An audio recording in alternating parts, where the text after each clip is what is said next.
Ketegangan di kawasan Teluk meningkat tajam setelah Iran menyerang sejumlah fasilitas militer Amerika Serikat, AS, di Timur Tengah, Sabtu, 28 Februari 2026.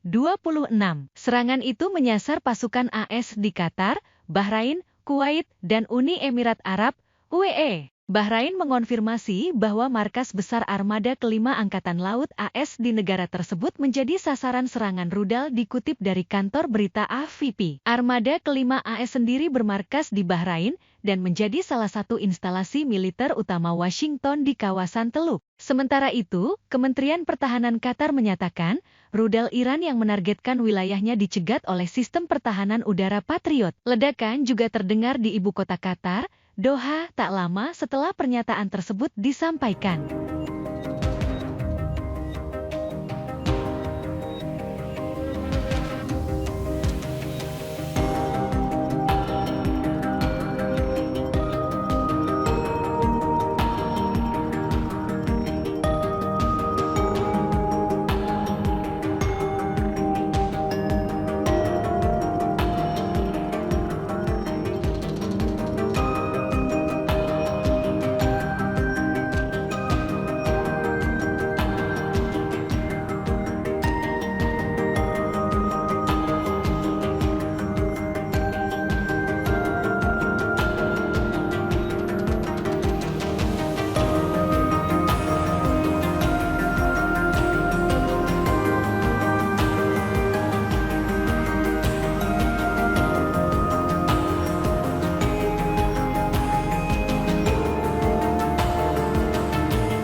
Download Tribun X sekarang, menghadirkan lokal menjadi Indonesia.